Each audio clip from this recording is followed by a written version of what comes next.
Yesterday, I came home from work, and my mom came out of the kitchen to greet me. I said, "Mom, you have on my sweatpants." We each have a pair of the same soft, comfy green sweats, but hers are a size 14 and mine are a few sizes bigger. She said, "I thought I had lost a lot of weight." Then she pulled up her shirt to show me that she had pinned the pants to her bra to keep them up. We had a good laugh.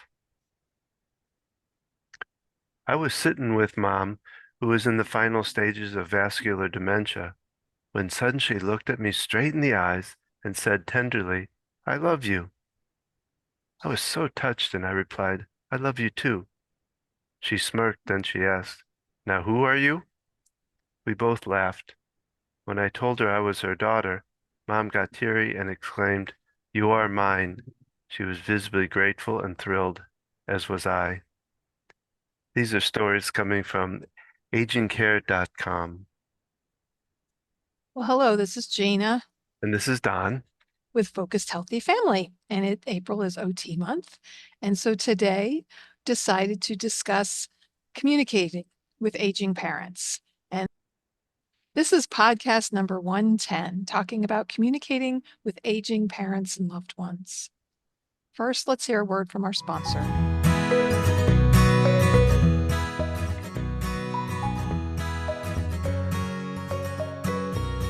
And today we're talking about Ask the OT. This is a new program that we're starting where you're going to be able to connect via online, via phone call, Zoom, and ask questions about dealing with elderly parents or loved ones and navigating that journey and incorporating different components, dealing what if your parent has dementia and how are you supposed to get them to listen to you and follow through, and you got to get them out of their house, but they're resistant and yet they can't follow what you're saying and understand. Or maybe you're wondering, does my dad have dementia? Why is he doing these funny things? What's going on? So we're building a community of support. My years of experience as an occupational therapist working primarily in adult and geriatric rehab, and my background also with my family and helping my father navigate the journey of Parkinson's disease for the past 17 years and seeing his decline and his issues with dementia and all the families I've worked with over the years in working with this population. I want to help other people with this, all this information and experience that I've accumulated. And I know how disconnecting it to be. You're juggling multiple things at once. You're going to work, you're taking your kids to high school activities, and now you're helping your parents navigate it. Maybe it's a long distance thing. So come join us in our community. Yeah, Gina will be doing her first live kind of Q&A talk on April 2nd, 7 p.m. You can find out more about it by going to our website, focusedhealthyfamily.com. And actually, we have a little logo up there about Ask the OT, whether you can click on that and you'll find out more information about how to get involved with this community that we're building. So check us out, and we look forward to you being there asking your questions starting April 2nd. But it's good to join now and get involved with the community. There's a lot of resources up there for you to be able to pull, and we look forward to talking with you. Yes, feel free to send us questions you have now.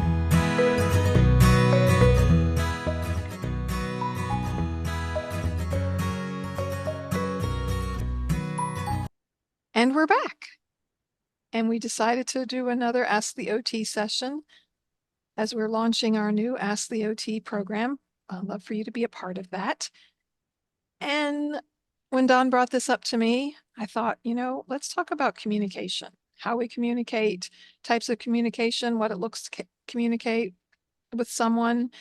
And I found this great article. I was going to have Don's printed it out and we're going to go through that, the pointers on that article. I'll let you introduce that, Don.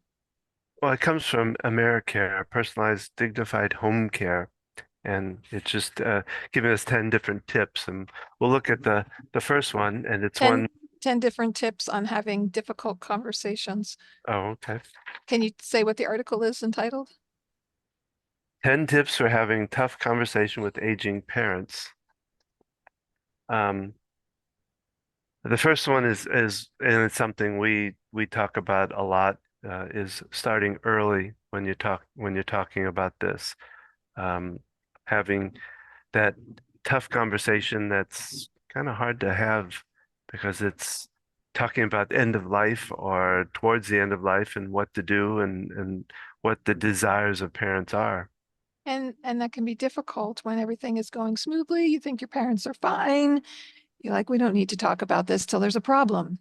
Yet, if you have that opportunity while they're still healthy, while there aren't any significant problems, having that conversation, finding out if your parents have a will in place. Do they have secured what their desires are for when they pass? Do they have a place that they want to be buried or directives on how that's going to be done? Because scrambling to do that after they've passed or when sudden tragedy hits can add to that difficulty.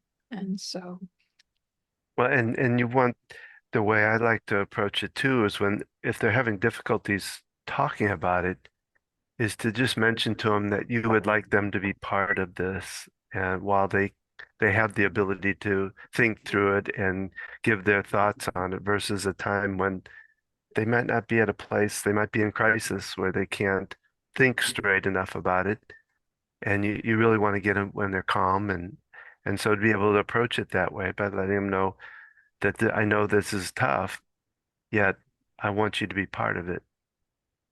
and finding the right time to do it, just like we talk about when talking to children, find a time you have them over for dinner, you go out to dinner together or something, and not as you sit down to eat, but say, hey, there's things I want to talk about, and I realize this can be difficult.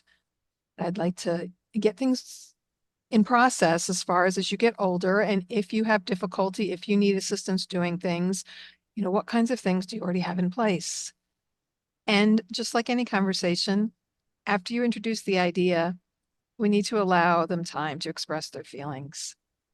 Well, and that the second one, then the second tip is exercising patience.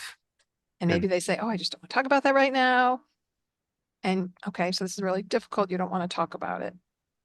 And you can follow up with, okay, this is something I would like to talk about. Maybe we could pick a time. Is it okay if I, check in with you again? Mhm. Yeah, And honoring that this is difficult for them. This might not be something they want to think about, or, maybe it's you've recently lost one parent and this is the other parent and you haven't really had these conversations. So you got to make just allow, like you said, that patience that if they are not ready, or maybe you need to involve another person, an outside person.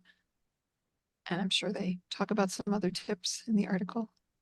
well, the next one is choosing the right conditions, which you kind of touched upon is, you know, don't do this when they're middle of a crisis. Try to, and that's goes back to why you want to go early, start talking early so that you're not in a crisis situation or you're not in a situation where they got to make a decision by tomorrow where they want to go. That's a whole nother type of conversation. You want to do this in the right place, in the right time. Do it in private, so uh, it also talks about number four about doing your homework. Depending on what direction they're going or what you see as possible future, is understanding what options there are for what they need to do. Um, if you're going to talk to them about end of life and where they want to be buried or where they want to have, what kind of funeral they want, do a little homework and see what options might be available for them so you have it there. And that can be particularly helpful if they're reluctant to bring things up, or they don't want to talk about it. You can even share resources like, Mom, I found some different things. I compiled it. I'm going to send this to you. Email, whatever form of communication. Because maybe sometimes that's a little less difficult for them to take in than a face-to-face conversation. So you've got to, meet your parents where they're at, figure out how you can initiate these conversations. I work in a nursing home setting where people have come in after their loved one. Usually it's a illness, traumatic experience that puts them in the hospital. Then they're in rehab. They've got to scramble to figure things out. And if they haven't thought through any of this previously, now they've got these decisions to be made. And how realistic is that mom or dad can still return back home or be able to function the way they did before? And what options do you have as far as outside help and family members who can step in and help? And this is, I know they bring up in the article as far as including other family members. Yeah, that's one I'd like to kind of talk about too, because I I wondered, it seems like there's kind of a fine line of, do you bring them in? When do you bring them in? Who do you bring in? Is it better to start this out on your own or to have your siblings all involved right away? Because that could be, to me, could be confusing. And it could seem like a inquisition, or or what A would, coup. Everybody's against me. They're all ganging up on well, I was me. thinking of what do they do when with an addiction? I can't think of the term they use for having those meetings for, like, when somebody with alcohol problems, Oh, an intervention. it could come across something like that, and so that's kind of an interesting. Yeah. And with my siblings, we have a chat between the three of us, and we talk amongst ourselves and we discuss like, okay, you know, how can we talk to parents about this? How can we, so we discuss amongst each other, and we're um relatively in agreement with things, and there's not a lot of discord. So there's lots of different family dynamics. I'm the one who lives close. I'm the caregiver. I'm the one who knows the information and is super involved. We've got my brother who's furthest away as far as distance, but he can physically be present when needed at times. And then my sister, what are the things that they're able to do, but talking through things and bouncing ideas off each other can be helpful, and kind of thinking through points. I know we were wanting to have some conversations with my mom about getting the help she needs for my dad. And I realized, we should really begin this with, what's overwhelming you, mom? What would be the most helpful to you right now? Because we're seeing her having to care for my dad, and he's having increased difficulty doing things, and his cognition is declining.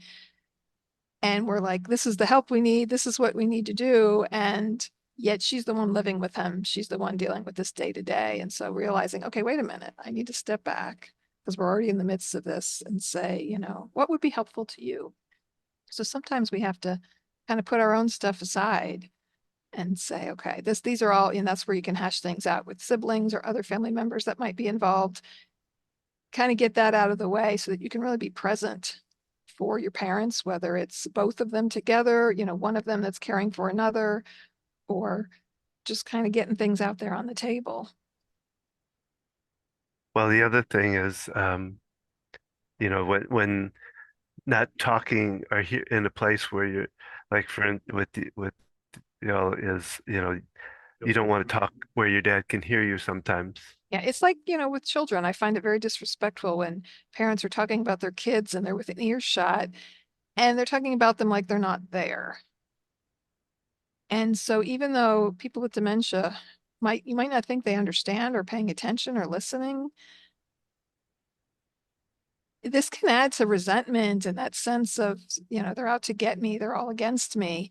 And my dad is like hyper fixated on figuring things out and paying attention. And with his dementia, it doesn't look like that he's in another world and not really tuned in. He also has good hearing. So even if we're together and we go in a separate room of the house and we talk, like, he gets paranoid about that. And that can be a symptom of dementia, something that's it's paranoid and prone to these beliefs. And so, we take my mom out to lunch. We have opportunities where we can have a conversation without him standing right there. We don't realize when we're helping to care for someone, whether it's just day to day or in a crisis like in the emergency room, communication is so important. And yet there's so many things that get overlooked and not paid attention to. My dad was in the emergency room several times last year, and they have shared rooms where it's split with the wall, but then the curtain goes across both. So there's not a solid wall separating the sound barrier really between the two. And so we're in one side and they're having a conversation with this person next door. My dad is hearing everything that they're saying to this other person or bits and pieces of it. And it's overwhelming him. It's overstimulating him. He thinks they're talking about him and that I should be over there. So they don't there's so many areas where people don't think about that aspect of communication. You know, a lot of older rehab nursing facilities, they shared a room with someone versus newer facilities, you know, you've got your own private room because I love they call them semi-private when it's a shared room. It's not really semi-private. You're in the room with someone else. They pull a curtain in between you. What kind? It's just a visual barrier. So all these little aspects of communication that are so important, and no matter if you know if we want to vent and deal with our frustration, right? We do that with a partner or a friend or something, not in the midst of the person that we're aggravated with. And we need to think about these aspects of care for our aging parents. Well, and how do you how does dementia play into that? How do you change your conversation, I guess? Sure. And I've already kind of gone into that a little bit here as far as even if you think someone doesn't understand, you still need to talk to them and address them and respect them. I've pulled up several um, resources myself. So someone with some aspect of dementia could have some different changes that they experience in regards to communication. They could have difficulty finding the right words. They know what they want to say, they can't get the words out. They might just use the same familiar words repeatedly, almost talking like just saying the same thing over and over again. They know what they're trying to get out, but it doesn't make sense to us. They might describe something, a familiar object, rather than naming it. They can't think of the exact name. They might lose their train of thought. They might be discussing something and just tail off or just go on to a different tangent. They can have difficulty organizing their words logically to make sense. If they're bilingual, they might revert to just speaking their native language and, you know, really not be able to engage as much in a second language. They might speak less often. They could rely on gestures more than speaking. Um, and so, you know, how we communicate with people makes a difference, just like how you communicate with a 2-year-old versus a 5-year-old versus a 10-year-old versus an 18-year-old. We have to honor their stage of life and their understanding of the world, their cognitive function, their brain function, and yet do it in a respectful way. Well, that brings up a question, well, I think anyway, um, about communicating with the caregiving side of it too, both with like the spouse caregiver, but also when you're in a rehab or something like that, talking. So maybe you could talk a little bit about how you speak to them. Yeah. And there are family members who are very clued in who will kind of motion me to step outside after I evaluate people in the nursing home for short-term rehab and they've come there from the hospital. And it's great when I can talk to the family members. I can corroborate what the person's telling me because I don't always know how accurate the information is that they give me. But also sometimes I have to take the lead in saying, yeah, I want, you know, talk to you about something. Can we step outside for a minute or finding a way? And it can be difficult to make it inconspicuous so that we're not like, oh, we're going to go over here and talk about you now. But, you know, maybe let me show you some things about the facility to help you with putting food away for the resident. This is something I might do as a therapist to get them in a different space to be able to talk separately, to really be able to have, you know, those tough conversations to really, like I remember a family member pulling me aside and saying, yeah, she really doesn't do a lot. She says that she gets up, but she pretty much sits on the couch and watches TV. And that's about all she does and doesn't have much motivation. And when therapists aren't there, she's not following through on exercises and not doing things, right? So they give me the clear picture of what's happening in the home. And so wherever we are in this puzzle, you know, if you were the family member and you have the opportunity to speak with professionals, if your parents with the doctor, you know, asking for that separate time, can I talk to you separately? You know, finding a way to get those concerns and questions, writing things down. You know, you could use written communication. And just because someone can't hear, you can't assume, oh, we can talk about you, you know, Mhm. or they're so confused, they really don't know what's going on, what's being said. There is always some degree of awareness in most people. It's like even people who we think are comatose or, you know, I've had worked with patients and the family members say, yeah, they don't really understand anything. And I say, I still like to talk to people like they do. I let them know what I'm doing. Hi, this is my name. This is what I'm here for. I'd like to touch your arms right now. I want to work with your shoulders and loosen the muscles up, asking their permission and engaging them because there could be more understanding than there is ability for them to communicate. And to me, I find it's just a matter of respect.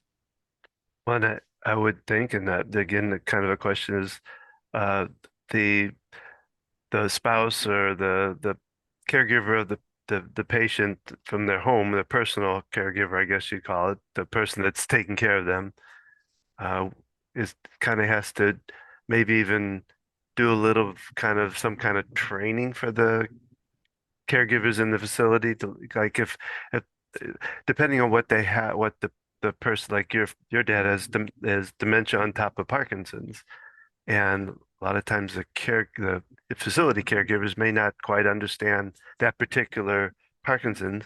So it would be up to the caregiver maybe to help them, give them information. Sure. And I mean, it's always helpful to have additional information when I'm working with someone, what was their career? What interests did they have? What to be able to engage with someone, it helps me to know, oh, they're really into race car driving, or they love dogs, or no, they're afraid of dogs, or, different aspects to really engage with someone, especially someone who's got some degree of dementia or other cognitive impairment that's going to affect their communication, which you can see that with strokes and other things that are not dementia specific.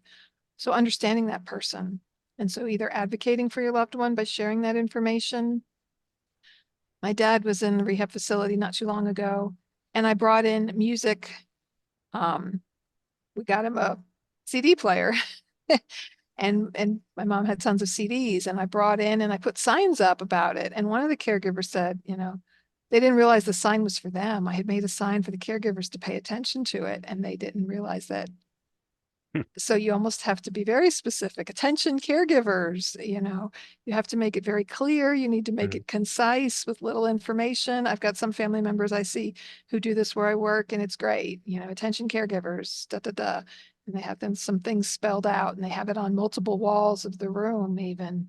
Because we have to be careful as the professionals with the HIPAA guidelines as far as violating privacy, but the family members can put signs up and information. But really engaging with them and saying, hey, my dad did woodworking and this is his woodworking book, and sharing it with those people that are having to interact with him. Connection is so important in being able to communicate with someone and to build that rapport.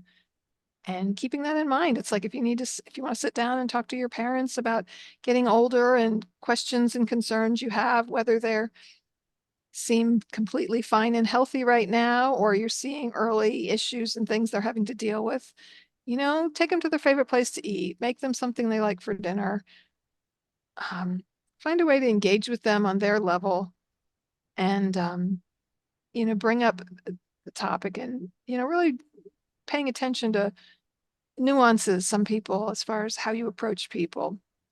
You kind of have to step back to square one with communication skills if you don't have a good relationship with them and you're not good about bringing up difficult things, that there's a history of just arguing or people shutting down or not wanting to speak about things. So that can be a whole nother avenue of needing. That's when you need to reach out to Don and and sign up to work with him with doing some EFT to clear out some things and to be more present for yourself and those around you. Well, the next one's leading with empathy, and I think we've kind of talked about that. Is there any other thoughts you have about, we kind of already talked about starting out by saying, I really want you involved in this conversation now when you can think about it. Any other thoughts of how you might approach So, in the context of the way that article is written for talking about aging loved ones, I realize you know, you're busy with this right now, and you feel like things are going okay the way they are. Say your parent is caring for their spouse, and things are okay right now. And you say, I do want to look to the future of what when things change, what things could we put in place? And again, it goes back to just basic listening skills.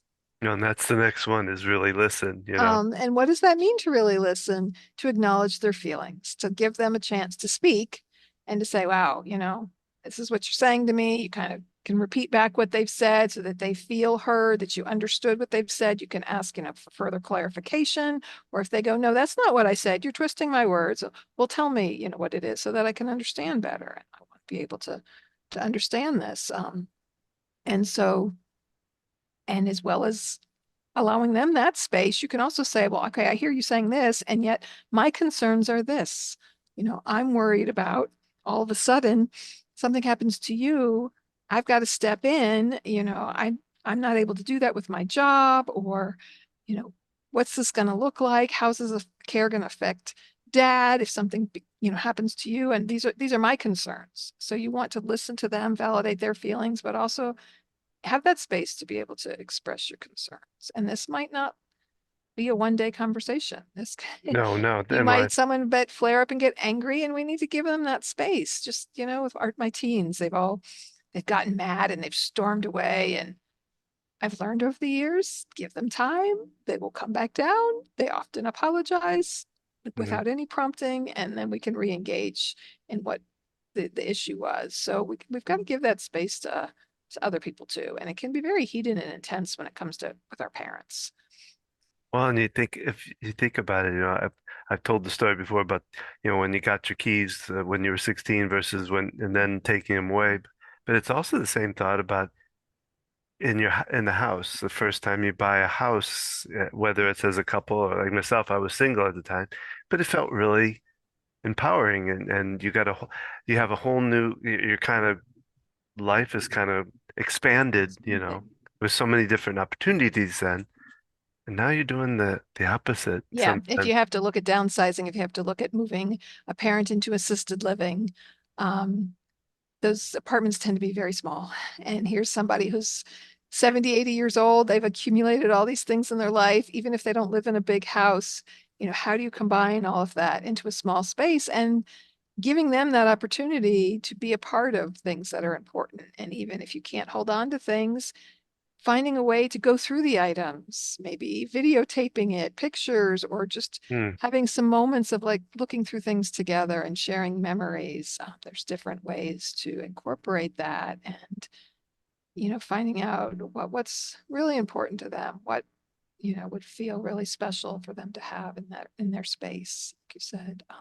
Well, and I like the idea of, then having pictures of the things that they weren't able to keep that they can still look at or um Yeah, it's yeah. great. The best conversation starter with my dad and any caregivers he has is this woodworking book my mom's put together, just pictures of many of the different wood projects he has made over the years. And so even with his dementia, he can remember what things are. People can ask him questions about it. And, he feels very proud showing that. And Well, the other so, thing too would be possible, some of those items can be taken to the or to the kids' houses so that if they are able to visit there, they can see them too. So, mhm, mhm. well, the next one's avoid pressure.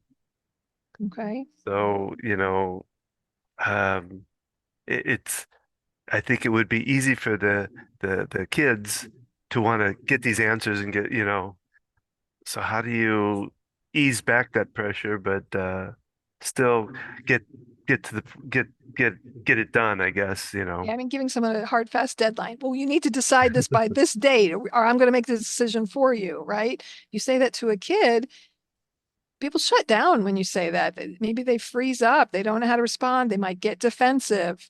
Um, and so anyone could respond that similar way. And so instead, being like, okay, I know this is difficult, there's decisions that you would rather I just make, kind of spelling that out. Maybe what they think you want them to do is not at all what you would imagine, right? Giving them that opportunity. But yeah, and the pressure plays a lot part in the timing of things. Hmm. If you are in a nursing home for rehab after a hospital stay, insurance might give you 10 days if you're lucky, and they might be the ones to say, okay, you know, it's Friday, Monday's your last covered day, it means you got to be out of the building on Tuesday. You can file an appeal for that. So then it's a matter of, I'm going to have to pay out of pocket to remain in this facility while I wait for this appeal process. And And so there is a lot of pressure in those kind of situations. There's a lot of pressure in the hospital when all of a sudden, okay, they're medically stable, you know. Mm. Do you have, they'll ask you, do you have the means to care for them at home? And if you do, that means they're going to discharge you to home. You Mm. have to say, no, I don't, in order to buy yourself time to look at facilities. But then they're going to be like, okay, here's your list of facilities. The last time my dad was in the hospital, she's like, I need you to decide by tomorrow which Yeah. place you want to We've choose. And been in I'm that. like, he's on a 10-day quarantine. He can't even leave here. And you're telling me I've got to come up with which of these facilities, we want to put in for him to attend. Uh, and so there's a lot of outside pressure, right? So finding ways to ease that pressure, and really having advocates on your side, accessing a social worker or if within the wherever they are, the situation, or seeking outside sources. Well, that's the next one, actually. It's getting outside help, which is exactly where you're heading. And so, what are the different types of help you want? Well, you mentioned, the person what do they call it? The person in like the hospital or whatever, that Social worker, social case worker. manager, whatever. That's probably Un where you start, I would imagine. Unfortunately, in today's situation, it's not like it was 30 years ago or more, where the social worker really had time to spend with you. They have all these different cases and all this paperwork that they've got to do like this. And so their amount of time that they can really spend with you can really be minimal. Um, Does it go to the squeaky wheel kind of thing? You know, so because I know you were very much out there searching, looking for them a lot of the time. um, well, it depends. I mean, as if they're in a facility for rehab, yes, if you're on top of things and paying a lot of attention, that could get them better attention. It could also get a lot of frustration and aggravation. Um, but knowing who people are, knowing who you can talk to and ask questions of, getting the names of administrators, nurse supervisors, finding out who the higher up people are, having those phone numbers ready, because sometimes I did this for another family member, going to higher up, way above them, to be able to make the change happen there on the unit, and knowing who to talk to get to that place. One resource is Omnibudsman, and I'll share this link, but whether it's if they're dealing with Medicare, whether in nursing home, whether you're dealing with a psychiatric facility, Medicaid, these are people that can be advocates for you and help you with finding the resources you need and um, um, just being a good advocate. What is that? And I'll write it down, but also we can say, do you know the link now? Off the top of my head, no, I No, don't have. okay. I'll try. If we get it, we'll put it onto the into this. Well, the last one is taking notes. So I guess kind of documenting, journaling to know what you've talked about and what. So if you're asking them all these questions about what they desire for their future, make sure to write them down so you can. Yeah, it's something. There are books you can purchase, where you put some of that information in. If it's about conversations with your, having it written down, having an email exchange, holding on to that paper as a way of just saying, okay, wait, this is what we talked about then. Are you saying, Mom, that you've changed your mind, that you want something different now? And this is where, you might need to get other people involved, a legal advisor, um, other advocates and things that can be there to reaffirm the conversation, especially if you're having difficulty with the communication process with your relationship you have with that person. And just on another note, there are lots of different resources available um, that can provide assistance. There can be grants and money even out there to help pay for some care and some other things that you might need. And, doing some communication classes. Finding people like Don and I that can help you out with dealing with these difficult situations and circumstances. You know, we, I say parenting is a slow process unless you're adopting an older child. They come to you as a baby and you're slowly building a rapport with them, right? And so then when you're a parent, when you've got to turn around and help them out, it's kind of just like a big switch happens, right? Especially if it's a sudden thing. Role changes. Yeah. And the parents can be resentful. I'm your mom. You don't talk to me that way. I'm still the parent here. I'm an adult. I know what I'm doing. Like my dad would say, I've been driving for 50 years. I know one's going to tell me more than that. I don't know, 60 years. I'm a better driver than most people out there. Well, yeah, in your prime before your dementia. And just that, um, and not wanting other people to tell you what to do.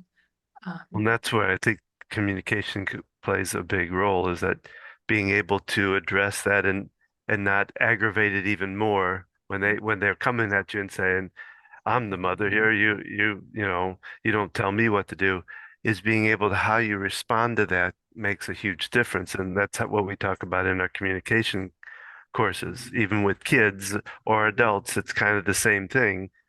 How you respond can make a huge difference in how that conversation goes. It also plays a huge role in anxiety and amping a situation up even worse than it is, as you get into it. So, uh, And just in addition, I'm sorry, I'm shuffling through papers here, but maybe there's no diagnosed dementia. Maybe there's no obvious sign that, you're just your parents resistive. They're not wanting to engage in this conversation. There could be more going on than we realize.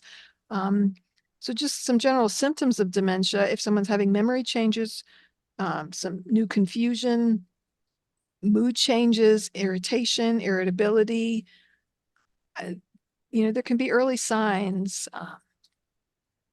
That there's more going on here, and that you just think you're butting your head up against the wall with your parent and they're just not listening, but maybe there's something deeper. There's, that is at play here. And so getting other professionals involved and getting some outside sources to step in. So again, remember that listening matters and acknowledging people's feelings matters. And when you don't know what else to do, you can always start there. mhm. So that's our podcast for today. We really hope that if you liked what you heard today from our wonderful occupational therapist here, In our entire podcast. Share and this, share this with a friend, somebody that you know, and please connect with us on our Ask the OT community. It's a community you can join. It's a low monthly fee. We're going to have discussions. They'll be live where you can ask questions or submit them ahead of time. Sharing resources, building a community of support can be a big difference. So follow the links for that information. find it on our website, focusedhealthyfamily.com. And remember, how you speak to your children today shapes their future and yours.